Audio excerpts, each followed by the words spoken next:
Alright, turn 5 begins with the Goblin income phase. The Goblins have one control marker. That costs them 1 gold. With their last 2 gold, they're going to play some Goblin elites in Belgano. They are now broke. If they don't take a city and get some income, this will be their last turn, because next turn they'll collapse with no money. We'll turn them all up. Ready, sides, and now they're ready to go. Let's see what fortune might smile upon us. First, the Scarabs will strike south. Nope. Then Siskar will move south. We've got to take a city. They attack Nordholm. Nordholm has sea rivers in it. They'll cast Ritual of Power, which doubles the number of white dice that they can use. They have hobgoblins. Normally they get 2 light dice and 1 heavy dice. With that spell, they double their light dice, so they have 4 light dice. And Siskar's special ability is he can reroll 1 light die. Sea Rivers get 1 heavy die and 2 light die. 2 hits. 1 hit, they'll reroll. No. The Hobgoblins take the hit, and that's where that stops. The Goblins are going to cast Black Tide. That allows them to place a wandering sea monster in Coastal Hex. They get a Kraken.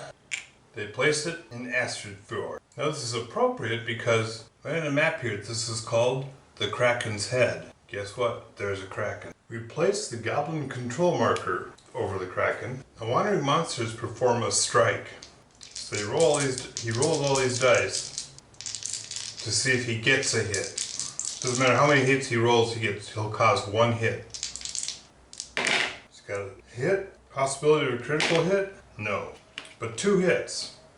So it causes a hit on the Sea Reavers.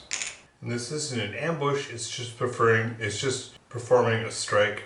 The Sea Reavers don't get to attack back. Now Weasel Eyes and his Hobgoblins will attack with 1 heavy die and 2 light die. And the Sea Reavers get 1 heavy die and 2 light die. He'll use the Storm God's Hammer, which allows him to roll an additional light die. Sea Reavers.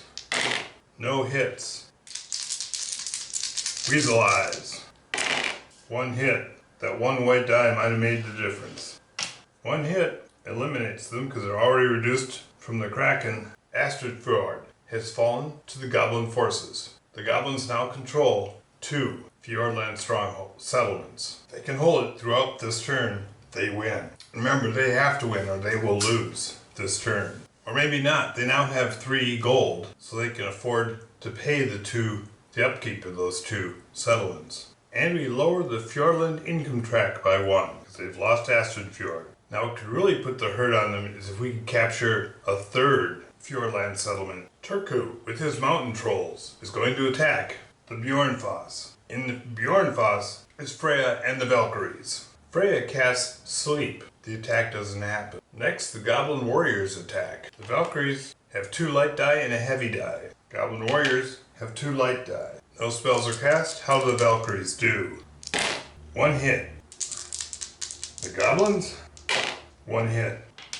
The Goblins are so frustrated because now, with these warriors here, these warriors can't reach it. Nor can these Goblin Warriors. They could have attacked it 3 times if they could get to it, but there's stuff in the way now. Now Leva could attack Belgana and recapture it. The Goblin armies can reach her, so they'll try that. 2 dice for the Goblins, 2 dice for the Rangers. Goblins cast no spells. The Fjordlanders cast Northern Rangers, which is a blessing. Normally that will give them a light die, but they're going to get a heavy die because they're Rangers in woods. Great! Rangers get a hit. Goblin Warriors get none and are eliminated. These Goblin Warriors come charging down and they'll try it. I forgot to add a die for being in the woods, so the Rangers get 3 die. Goblins get 2 die. The Goblins get 2 die. Rangers miss on all counts. Do the Goblins get a hit? No. That is a draw.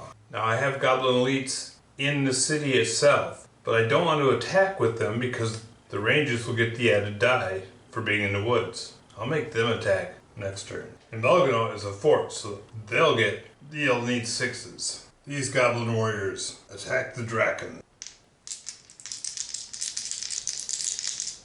It's a desperate shot. What does the Draken do? Draken's got 2 hits. Goblins do get 1 hit, but that doesn't matter. They're eliminated. Now Fjordland's in a tight spot because the goblins do have 2 of their settlements. Iron Skull comes on down and attacks Astrid in Ojrivi. Iron Skull's got hill trolls. 2 heavy die, 1 light die. Astrid is with Sea Reavers. 1 heavy die and a light die. 2 light die. Astrid owns the Iron Golem. Gains her a heavy die. 2 hits. Iron Skull gets 1 hit and its possibility of a critical hit, 1. No. So Iron Skull lost that. The Hill Trolls were already down. They were already flipped over. Another hit will eliminate them, so Iron Skull goes down. Now we get to the Arcane Study Phase. What I was doing wrong with the Arcane Study Phase is in the Arcane Study Phase,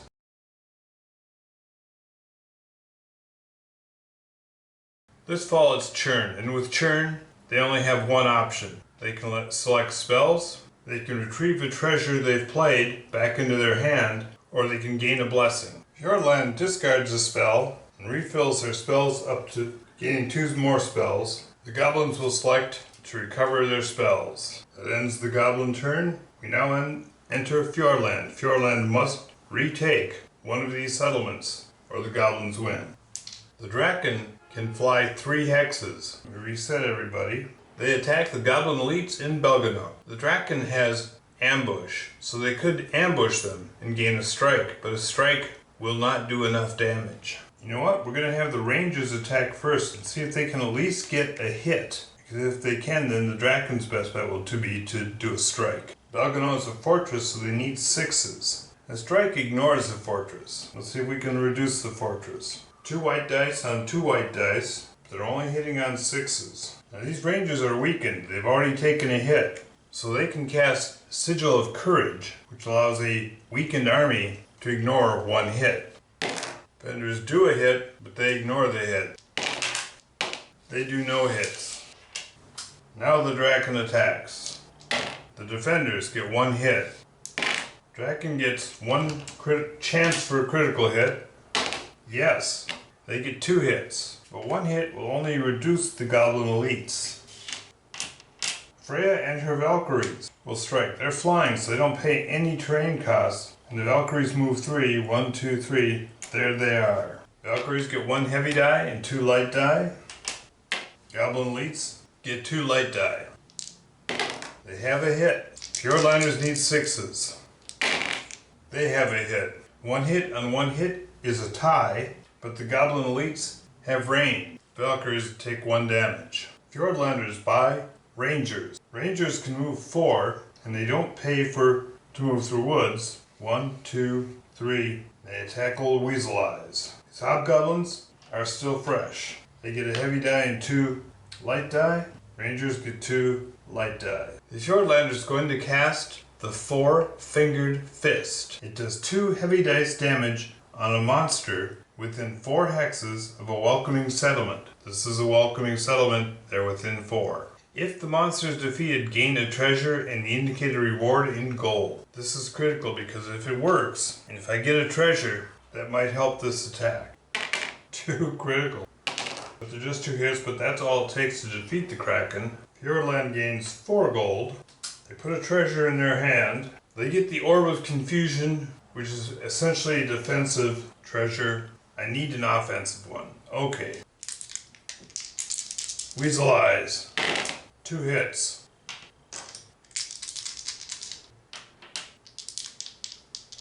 The Rangers. No hits. They're eliminated. With the treasure I got from killing that Kraken, I now have enough money to buy more Rangers. Again, the Rangers attack. Weasel Eyes guys get no hits. The Rangers, no hits. We might be able to get 1 more attack. The Fjordlanders can really move quickly by water, and it's a free action. They can split it up with their move any way they want. So She uses her Song of Rebirth ability to regenerate her berserkers. It's at full strength now. Doesn't matter, but it's cool I'm doing it. They move 1. They have 2 land movement left, and then they can move 8. 8 hexes by sea. 1, 4, 5, 6, 7. They can't make it. 1, 2, 8. They can get here, but you have to get to a coast. They can't end in the water. They have to get here. Nope, they can't do it. They have 2 movement points from land left, but they can't even get within 2 movement points. Nope, they can't make it. Oh, they were so close. Wait, there's one more here. Astrid can move by sea. 1, 2, 3, 4. And her Sea Reavers can attack. This is getting pretty intense because her attack is better than Rangers. If she fails, we've got enough money from killing that Kraken, we could buy more Rangers and send them right down here. So let's do this attack first.